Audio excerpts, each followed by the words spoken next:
je me souviens de cette grande panafricaniste, Nathalie Yam, qu'on a d'ailleurs vu un peu au Cameroun en toute liberté. Et même on a vu parfois avec Mokulu Mbondo, le neveu de Biya, eh bien, ne pas beaucoup s'occuper des affaires du Cameroun.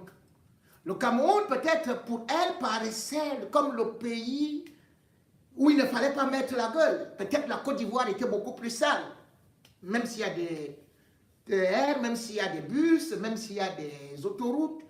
Mais la Côte d'Ivoire et même d'autres pays préoccupent beaucoup plus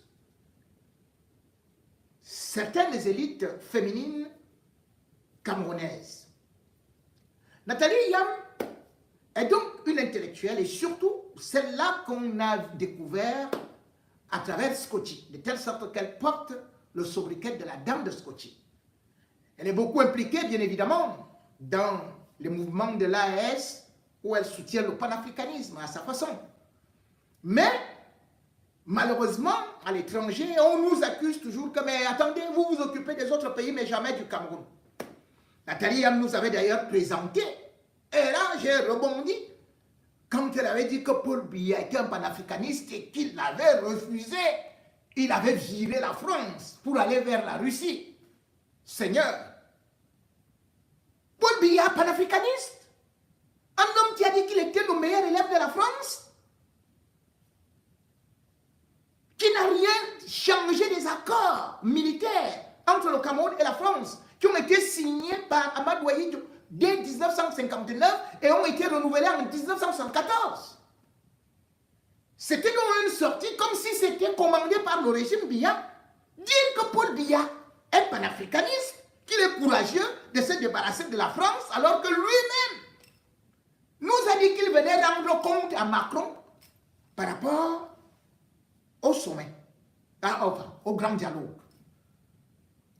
Et cette sortie a fait donc, bien évidemment, beaucoup de bruit, parce que les Camerounais vivent un véritable enfer. Plus que certains pays de l'Afrique de l'Ouest, où au moins il y a quelques changements. Mais les panafricanistes camerounais s'occupent beaucoup plus de Ouattara, s'occupent plus de Macky Sall, s'occupent plus du Mali que d'autres choses, que de leur propre pays. Et pourtant, 2025 est important pour qu'ils puissent dire à Paul Biya, ça suffit. 43 ans, c'est trop. On ne peut pas dire que Ouattara est dictateur et que Paul Biya est panafricaniste. Alors que tout, jusqu'à présent, au Cameroun, est toujours sous la coupole de la France. Et d'ailleurs,